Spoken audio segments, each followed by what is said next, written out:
I want to begin by extending my condolences to the family of Andrew Jagannath of Ancillary, affectionately known as Culture, on his untimely death yesterday. Closer to home, I would like to also extend condolences to the family of Dennis Albert, also passed away earlier this week. On a lighter note, Mr. Speaker, I want to congratulate the Canaries team on reaching the football finals this weekend. Having defeated the formidable Beaufort South, the member for Dennery, Mr. Speaker, Dennery South, is insisting that on Sunday he will deal with me. But I've taken the responsibility from the member for Grosley to deal with him for that unfortunate defeat on the weekend. Not this time around. Mr. Speaker. Mr. Speaker. Yes, sir. I stand before this honorable House with the privilege to debate and represent. I wish to first take this opportunity to thank the Almighty God and the people of Ancillary Canaries for the honor to stand here today. I am especially grateful to my constituents for the trust, confidence, and prayers. Mr. Speaker, a few weeks ago, in this honorable House, we debated the estimates of revenue and expenditure for the financial year 2022-2023.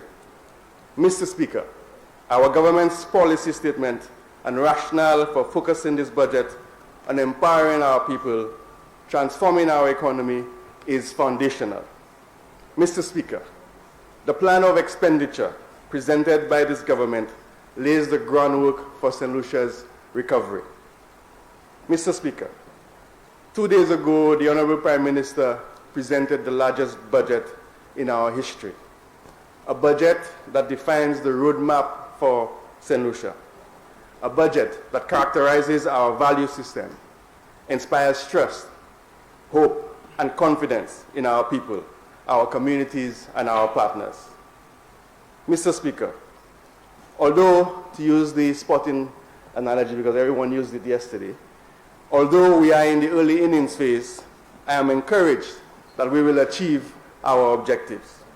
Mr. Speaker, the global environment continues to be turbulent, but despite this, we remain steadfast in our ideals and commitment to empowering our people and transforming our economy. Mr. Speaker, this budget represents this government's plan for St. Lucia's rebirth. Mr. Speaker, in this budget, 7 major challenges have been identified, but I wish to focus on 3 of them specifically. 1, achieving sustainable high levels of economic growth that support economic transformation and poverty reduction. 2, securing fiscal and debt sustainability. And 3, building resilience and adaptation to climate change. Mr. Speaker, how are we going to achieve high levels of economic growth to support economic transformation and poverty reduction? Mr. Speaker,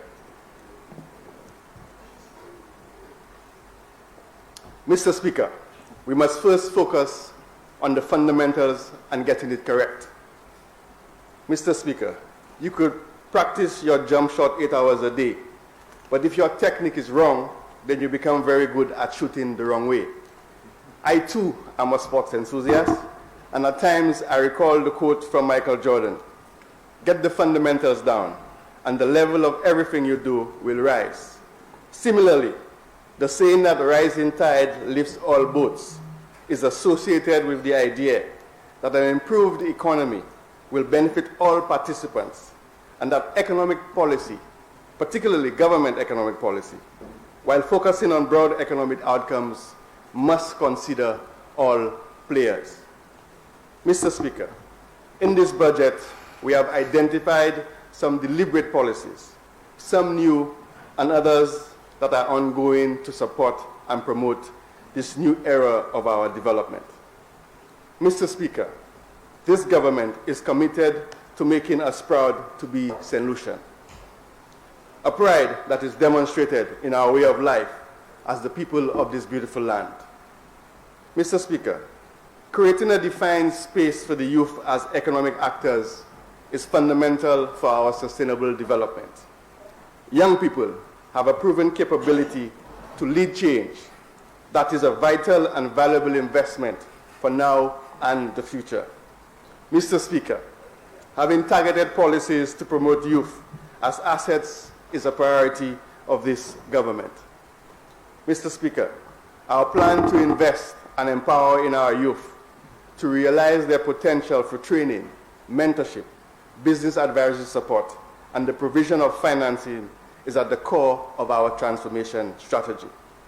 Mr. Speaker, we are advocating for the orange economy as another one of the strategies that is identified in the budget. Mr. Speaker, our small size compels us to focus on building a more resilient and competitive economy.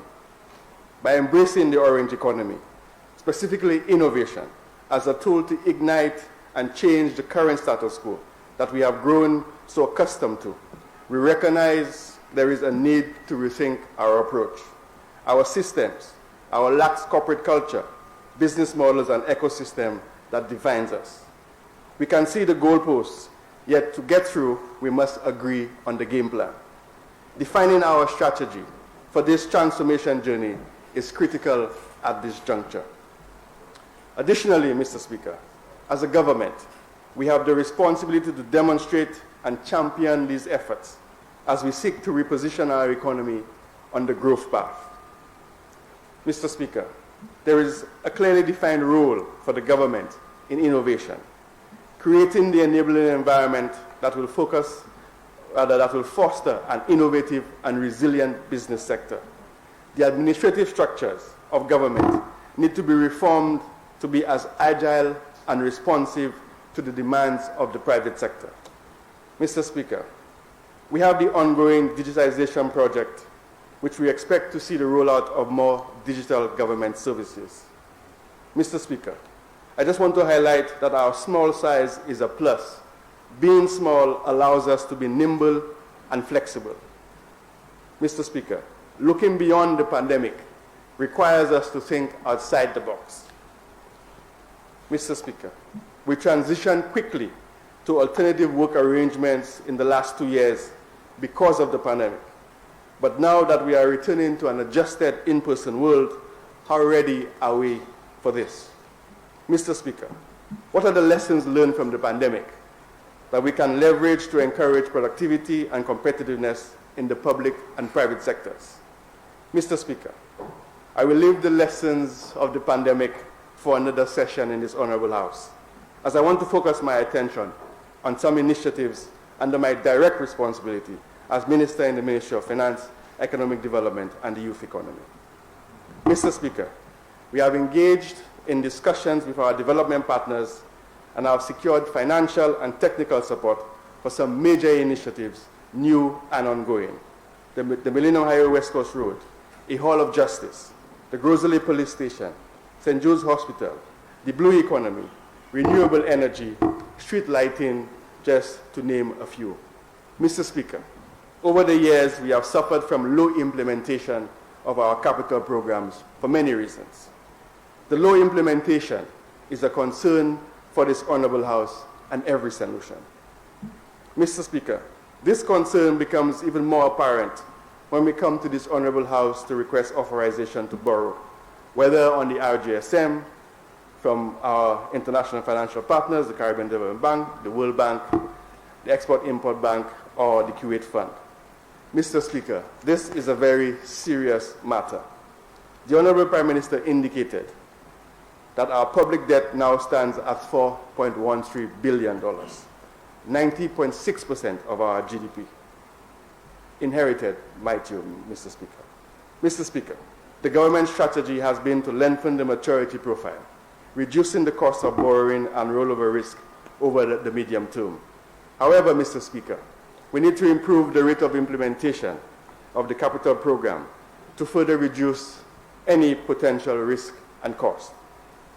Mr. Speaker, when a capital project is developed, it means that it has gone through the necessary interrogation to identify potential risk so that corrective measures are built in. Mr. Speaker, this process should also involve a financial analysis. Mr. Speaker, we have a comprehensive national infrastructure financing strategy and country financing roadmap. We are currently reviewing the medium-term development strategy. Mr. Speaker, these are the fundamentals I spoke of earlier, getting it right, setting the baseline against which we will measure our progress. Mr. Speaker, this government is committed to defining a public sector investment program with the primary objective of achieving sustainable high levels of economic growth that support economic transformation and poverty reduction. Mr. Speaker, to achieve this, we have to do away with some of the norms of the past, some of the actions that have led us to where we are today, the unsustainable debt levels. And yesterday, my colleague mentioned briefly in his remarks the Gini coefficient. Mr. Speaker, the Gini coefficient is really a measure of the concentration of wealth in a country. The last time that exercise was conducted was when the Labour Party was in office. It was done recently, and it proves clearly that when the Labour Party is in government, the country is far more equitable than when the United Workers' Party is in government. Mr. Speaker, no longer will we be seeing DFCs that have not gone through the necessary interrogation. Mr. Speaker, when I drive around, it is hurtful to see some of the roads that we continue to pay quarterly are in a deplorable state. Mr. Speaker, the reform efforts mentioned by the Honorable Prime Minister are necessary if we are to achieve any breathing space in our fiscal position, to be able to reverse this shaky trajectory which we have inherited. Mr. Speaker, we know the historic challenges that the private sector has faced with financing. They cite the lack of credit as the main limitation to improving their businesses. At the same time, the financial system states that their lack of financial statements precludes them from getting access to credit. Mr. Speaker, we understand the plight of both sectors. The financial sector is changing rapidly before our eyes. Our compliance obligations with the international standards have caused us to amend legislation and increase some burden on our citizens who for various reasons interface with the banking sector. Mr. Speaker, this is a continuum. We will continue to respond to the demands as best as we can. However, we must recognize the needs of the private sector and how the new standards impact on their operations. Mr. Speaker, I have some concerns about the level of financial literacy and our readiness to embrace new instruments. However, Mr. Speaker, when I think of the benefits to be gained from the initiatives such as the ECPCGC, which, Mr. Speaker, is Eastern Caribbean Partial Guarantee Corporation, I'm very encouraged for our private sector. Mr. Speaker, the recent discussions with our partners on the guarantee scheme have been very encouraging. The pandemic has been a true test for the ECPCGC. The number of requests for guarantees is growing. We see this initiative as support to entrepreneurs who are desirous of reviving their businesses, which will ultimately lead to retaining of existing jobs, creating new ones, and support the economic recovery efforts. Mr. Speaker, it is no longer business as usual. When we consider how we've been financing our development over the last 20 years and the vision this government has for St. Lucia, Mr. Speaker, we need a sovereign wealth fund. Mr. Speaker, many countries have a sovereign wealth fund, and there is evidence of how these funds have contributed to meaningful ways to their development. Mr. Speaker, our efforts during this financial year will be focused on the fundamentals: what, how, where. Mr. Speaker, I read an article earlier that has me a little puzzled. And the article was quoting the Honourable Member for for Maple South, the leader of the opposition. But I want to assure the members of this Honorable House that this government is not in the business of making false promises. We will take one step at a time and not skip any of the essential stages as we move towards the establishment of the Sovereign Wealth Fund. Mr. Speaker, the role of the public sector in driving growth and how governments contribute to creating the environment that fosters growth at all levels of the economy is what the honorable member should be focusing on, rather than spewing untruths to disrupt the important activity that the people of this country has entrusted us with. Mr. Speaker, the role of the St. Lucia Development Bank in our development is being redefined. The capitalization of the bank is necessary. The demand on the bank is growing, especially in the post-pandemic era. And given the mandate to facilitate development by providing low-cost financing to the business sector, the bank must be adequately resourced to respond. Additionally, Mr. Speaker, the St. Lucia Development Bank has started the accreditation process with the Green Climate Fund. It is our hope that the bank achieves this accreditation during this financial year so that St. Lucia will have its first direct access entity with the Green Climate Fund. Mr. Speaker, SLDB is currently involved in multiple initiatives financed by the GCF, which supports St. Lucia's climate action and agenda. Very much support to the Minister of Sustainable Development. These initiatives are being implemented through the CDB, the 5Cs in Belize, and the GGGI, the Global Green Growth Institute. As a direct access entity with the Green Climate Fund, the SLDB will be able to access financing from the GCF to implement crucial climate change adaptation and mitigation interventions. The GCF works through a wide range of accredited entities to channel its resources to projects and programs that address the climate action. They can be private, public, non-governmental, subnational, national, regional, or international bodies. And the SLDB was selected to be the first national direct access entity. Mr. Speaker, next week, my ministry will be hosting a series of activities related to the Green Climate Fund. So more on this will be presented. Mr. Speaker,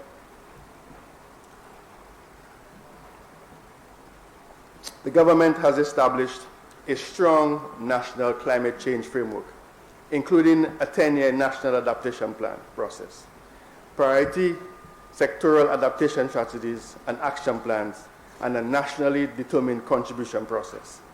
Mr. Speaker, St. Lucia has also implemented of its first National Readiness Grant, which sought to strengthen its critical infrastructure and ensure the efficient, effective, and transparent use of climate finance, leading to concrete adaptation and mitigation interventions that can be transformative and impactful, and is currently implementing its second. Mr. Speaker, while we have recognized climate change as the major threat to our survival, we have been implementing some response measures. The major infrastructure initiatives mentioned in the budget all consider climate change vulnerability in their designs, which to some extent has increased the construction cost. Mr. Speaker, as part of our donor engagement, we are considering, and it's a conversation that we're having within the ministry, whether or not we have a dedicated finance team to deal with climate finance. Mr. Speaker, that team will be dedicated to coordinating and accessing climate finance in keeping with St. Lucia's overarching climate action agenda. Mr. Speaker, I spoke to the orange economy earlier. Now I'll spend a few minutes on the blue economy. St. Lucia is indeed a large ocean state. What does that mean for us? The opportunities for development in the blue economy are huge. Through the new project that is funded by the World Bank, coastal infrastructure development will be prioritized. Mr. Speaker, I'm very interested in this project for many reasons, but more so for my constituents. Any improvement to the coastline of Answer and Canaries means improved quality of life for my constituents. Mr. Speaker, The other aspect I am interested in is the wastewater value chain. I am told that this is the biggest secret in St. Lucia. Mr. Speaker, I will quickly bring in the Castries Vision 2030. We cannot speak to developing Castries without addressing the elephant in the room. Not the one that re-emerged, who left yesterday and has now re-emerged, but the true elephant in the room. The solid waste and wastewater management issues in the city. Mr. Speaker, we want to see Castries being alive and inviting, so we must address the LBS protocol. Some members will be familiar with this term, which I am recently becoming familiar with. Mr. Speaker, Castries is our capital. It cannot be acceptable that when it rains, our citizens, whether they reside in Castries or commuting to the bus stop, have to remove their shoes to commute to get to the bus stop. We must deal with those issues. Mr. Speaker, we can no longer delay action on this very important matter. Greening our economy, or aspects of our economy, is a policy that was agreed to when we agreed to the National Energy Transition Strategy, as well as other national interventions, like the CAF, the promotion of LED certification, etc. Mr. Speaker, you will recall the school children going around, reduce, reuse, recycle, reduce, reuse, recycle. We agreed to reduce the amount of energy resources that will be produced through fossil fuels. We agreed to explore our geothermal resources. We agreed to transition to more energy-efficient appliances. To support this policy, government has secured support from the various sources to demonstrate the use of the technology and the benefits. Mr. Speaker, what we failed to do was to address for our national procurement policy. I ask, was it the timing of the policy or was it incomplete? Mr. Speaker, I raise this as a concern because more and more our development partners speak to the 2030 agenda, and I am concerned on where we are in meeting our SDGs. Mr. Speaker, I use this as an example as it is cross-sectorial. Like this, there are many other policy pronouncements that remain incomplete and have not been assessed to determine why they have not met their objectives. Mr. Speaker, this one, for instance, has a long gestation period because it's about changing citizens' behavior. Mr. Speaker, we have a plan of action to execute, and we need to ensure that our engine is well oiled to produce the results. In addition to modernizing the delivery of public services through the modernization and capacity development, there is need for some institutional reviews. Mr. Speaker, over time, some departments' roles and functions have been modified without the necessary institutional review to guide its forward thinking or new configuration.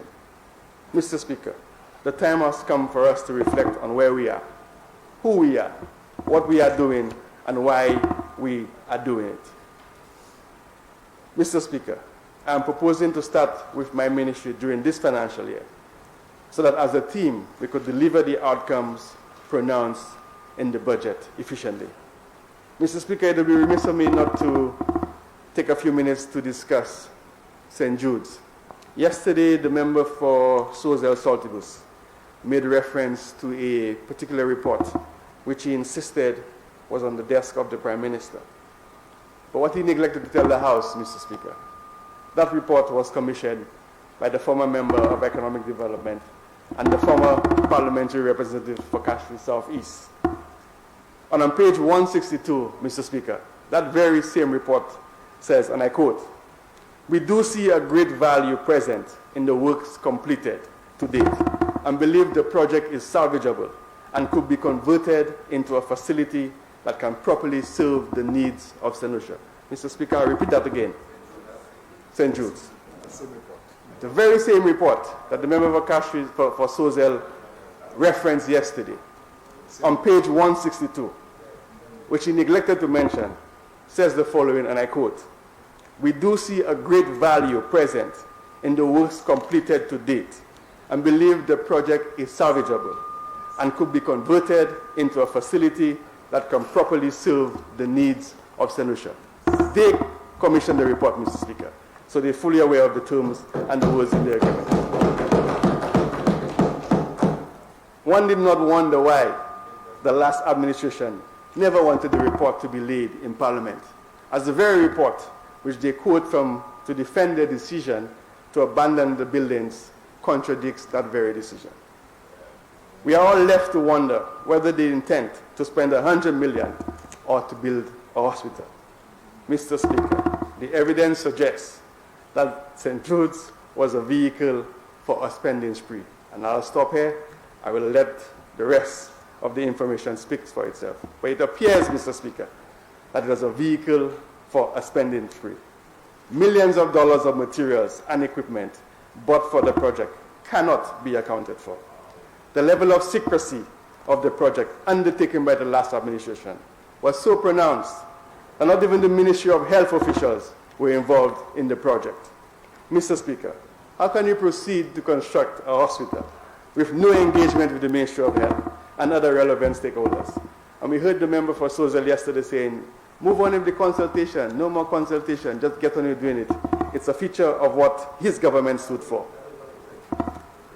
But the point is, you said consultation is not necessary to move on. That's what he said. Enough consultation. Members, so, if you wish to rise on a point of order, please do so. Mr. Speaker, how can you proceed to construct a hospital with no engagement with the Ministry of Health and other relevant stakeholders? Certainly, the former Minister of Economic Development possessed certain skills, but I don't think his expertise extended to hospital construction. My ministry will ensure that there is full engagement with all stakeholders. As at July 2021, when we came into office, only the structural shell and the external envelope of the 3 new buildings, the West Wing, dialysis and physiotherapy, were 80% complete. The project as a whole remained less than 30% complete, as there were minimal works to the inside of the buildings. No internal walls, Mr. Speaker. No doors, no plumbing, no electricity, no tiles, no ceiling, no telecommunications, an empty shell. And we are aware of the figures that were intended to be spent. Mr. Speaker, I won't go over that again. Mr. Speaker, the suggestions being presented by the Leader of the Opposition to the public that the new wing was close to completion when they left office is completely false and another figment of his imagination. Even the project manager of the contractor admitted that it will take a minimum of 18 months to complete. The last administration also had no approved budget for the completion of the hospital. And that is why they were rushing to sign the direct award for $70 million. However, even with that time frame, of the 18 months would be based on when the designs are completed, and there were no designs for the mechanical and electrical component, which is the most important aspect of a hospital. Mr. Speaker, no designs for the mechanical and electrical component, which is the most important aspect of a hospital. No design in place, no money to complete the building. Yet the former Minister of Economic Development said he was going to finish by December 2022. Well, we know what that means. Mr. Speaker, in the above context, the government was presented with 2 possible approaches in the completion of St. Jude's in the shortest possible time. 1, the pursuit of establishing the hospital on the ground floor of the newly built structure, as was being planned by the previous administration, and accept that the previous built structures should be abandoned. Or, alternatively, to use the best spaces created on the present facility. Mr. Speaker, the government has decided that the optimal approach would be to use the best spaces created over the last 10 years of construction activity to facilitate an early transfer from the George Odlum Stadium. The buildings that were demolished by the last administration had nothing to do with structural integrity. These buildings were demolished to create space for the new structures built. The dialysis building and the physiotherapy building, which were demolished and rebuilt, will now be incorporated into the proposed transition. Mr. Speaker, we have no intention of demolishing any structure or abandoning any structure at the St. Jude's Hospital for political purposes. The taxpayers of our country will not be abused by this government. Mr. Speaker, we intend to hold discussions with the Ministry of Health officials and the St. Jude's management to determine the best approach to incorporate the newly built wing in the creation of the St. Jude's Medical Complex. We now have a medical complex at St. Jude's, Mr. Speaker. The St. Jude's Medical Complex, when completed, will possess 263,000 square feet of build space. This administration builds, we do not demolish. We incorporate, we do not abandon. Every structure on St. Jude's land will be completed, and the South will have an excellent medical complex. Mr. Speaker, in conclusion, I want to repeat what I said in this Honorable House a few weeks ago. Mr. Speaker, while the members opposite would have considered quick fixes, short-term measures, and devised coping strategies to safeguard central government's revenues, our government's plan is about the people and their livelihoods. Mr. Speaker, this budget speaks to the economic transformation, poverty alleviation, job creation and empowerment, risk reduction, and citizen safety. Mr. Speaker, this government is bringing the wealth to the citizens. We are focused on preparing our youth, empowering them for bigger and better things to come. We are about improving living conditions, bringing quality services to our communities. The 2022-2023 national budget is, to my mind, one of the most important in the history of St. Lucia.